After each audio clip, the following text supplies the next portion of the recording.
शायद कोई हमारे पीछे आ रहा है, सोनपति ने माँ से कहा। दोनों स्त्रियों ने एक साथ मुड़कर पीछे देखा। कुछ दूरी पर दो व्यक्ति आपस में बातें करते उनके पीछे पीछे चल रहे थे। सामने सुनसान सड़क थी। पीपल के नीचे वाले महादेव जी के मंदिर का दिया भी बुझ चुका था। माँ बेटी में कोई बात नहीं हुई। जगदेई को किस्सू की बहू की बात याद आई। अंधेरे उजाले बेटी को हंसुली हमेल पहनाकर लाती हो, डर नहीं लगता? अरे सवेरे क्यों नहीं आ जाती?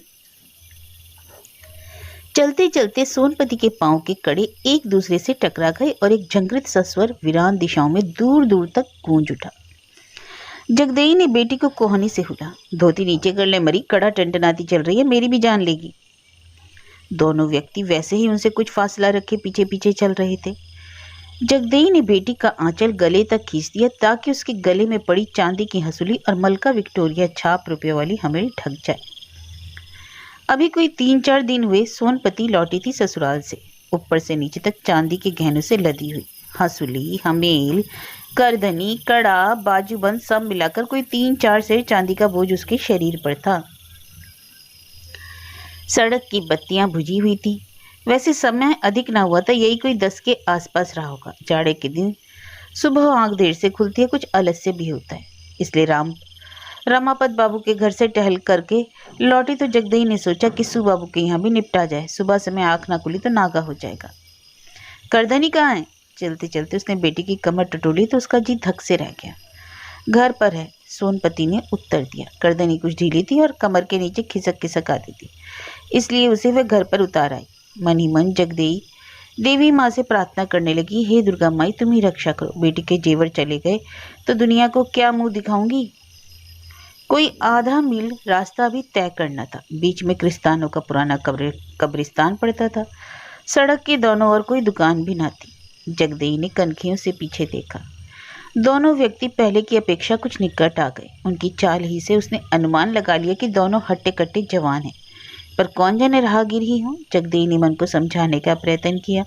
बेटी का हाथ अपने हाथ में लेकर उसने धीरे से दबा दिया। दोनों ने चाल धीमी कर दी ताकि पीछे वाले व्यक्ति आगे निकल जाएं। धीरे धीरे दोनों के बीच का फासला कम होता गया। जगदेई ने बेटी को किनारे कर लिया था। उसका हृदय तेजी से धड़क रहा था। दोनों व्यक्ति बराबर से निकले तो एक चुभती हुई दृष्टि उन्होंने सोनपति के गटे हुए सुडौल मांसल शरीर पर डाली। सोनपति के शरीर में झुरझुरी सी अनुभव होने लगी। हल्की पीली चांदनी में उसके चेहरे का रंग तपे हुए तांबे के समान चमक उठा। बड़ा संभाल संभाल कर उसे कदम रखने पड़ रहे थे ताकि कड़े आपस में टकराने ना पाए। कुछ दूर आगे जाकर दोनों व्यक्ति अंधेरे में खो गए। जगदेई की सांस अब भी वैसे ही तेज तेज चल रही थी। उसका हृदय भी तीव्रता से धड़क रहा था। हाँ, उसका भय अवश्य कुछ कम हो गया था। कोई 1/4 मील का रास्ता भी शेष था। पहले यहाँ सब वीरान पड़ा था। अभी हाल में महापालिका ने नई कॉलोनी बसाई है। सब बड़े बड़े लोग रहते हैं मकानों में, पैसे वाले। इनकी महरी महाराजनों की तनख्वाह भी बड़ी है। पैसे ही का तो लुभा, नहीं तो कौन इतनी दूर यहाँ आकर मरे। आए दिन चोरी बदमाशी की वारदातें होती रहती हैं। जगदेई के मन में आया वापस लौट जाए, परंतु वापसी का रास्ता तो और लंबा था। सामने कॉलोनी की बत्तियां चमक रही थी। एक बार वहां पहुंच जाए फिर किसी बात की चिंता नहीं। बेटी के जेवर उतरवा कर किस्सू बाबू की बहू के पास रखा देगी, सुबह ले लेगी। दोनों चुपचाप सुनसान सड़क पर चलती रही। पुलिया पर बैठे हैं दोनों, सोनपति ने माँ से कहा।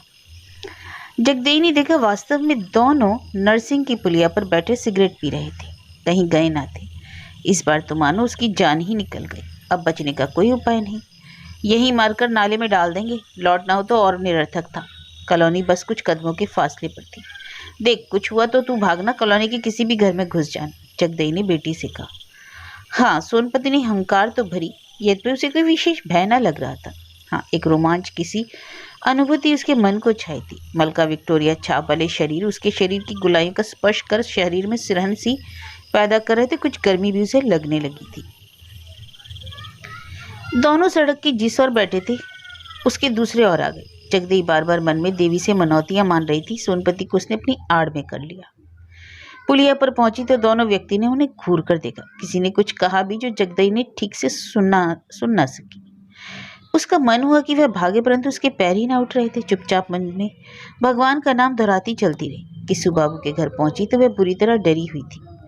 दरवाजे भिड़े तो उसने इतनी जोर से धक्का दिया कि दरवाजे से जा सब टकराए। सब लोग चौंक पड़े। क्या हुआ जगदई, क्या हुआ? किस्सू बाबू की बहू ने पूछा। भगवान ने बचाया मालकिन आज, जगदई ने हाफते हाफते सारी बात बताई। किस्सू बाबू ने सुना तो हंसने लगे। अरे राहगीर रहे होंगे, तुम वैसे ही बिला वजह डर गई, उन्होंने कहा। बाहर निकलकर कुछ दूर जाकर उन्होंने देखा, परंतु उन्हें कोई नजर नहीं आया। किस्सू बाबू की बहू ने सलाह दी कि ना हो तो दोनों माँ बेटी यहीं रह जाओ, परंतु जगदई राजी ना हुई। वह अपने 2 छोटे बच्चों को घर पर छोड़ आई थी। हाँ, बेटी के सारे जेवर उतरवा कर उसने किस्सू बाबू की बहू के पास रखा दिए, यहाँ तक कि अपनी चांदी की चूड़ियां भी।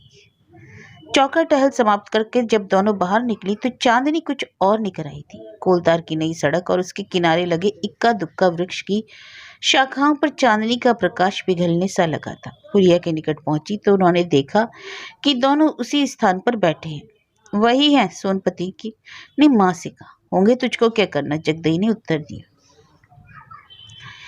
और निकट पहुंची तो उन्होंने देखा वास्तव में वही दोनों थे, परंतु इस बार जगदई को कोई हौलदिली नहीं हुई। वह चुपचाप चलती रही। पुलिया के पार करके उसने पीछे मुड़कर देखा, दोनों व्यक्ति वहां से उठ गए और उनके पीछे पीछे आ रहे थे। धीरे धीरे उन दोनों के बीच फासला कम होता गया। पीछे चलने वाले व्यक्तियों में से एक ने कोई सस्ते किस्म का गाना शुरू कर दिया।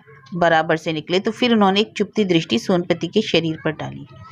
हरामी, जगदई ने मुंह ही मुंह में उन्हें गाली दी। दोनों व्यक्ति आगे निकल गए और कुछ दूर चलकर सड़क के किनारे एक वृक्ष के नीचे पड़े पत्थरों के ढेर पर बैठकर सिगरेट पीने लगे। अच्छा खासा अंधेरा था। इसके बावजूद सोनपति को उनकी दृष्टि अपने शरीर में गड़ती सी लग रही थी। जेवर उतर जाने के पश्चात उसे अपना शरीर कुछ हल्का सा लग रहा था। सर्दी भी कुछ बढ़ गई थी और वह अपने हाथों से अपने शरीर को कसे हुई थी। इधर ही देख रहे हैं दोनों, उसने मां से कहा।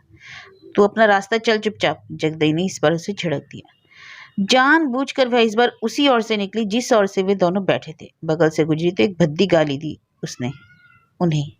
नास पीटे, रास्ता चलना दुभर की है। पर किसी ने कोई उत्तर नहीं दिया। काफी दूर जाकर जगदई ने पीछे मुड़कर देखा, दोनों वहीं बैठे थे। अंधेरे में उनकी सिगरेटें बार बार चमक उठती थी।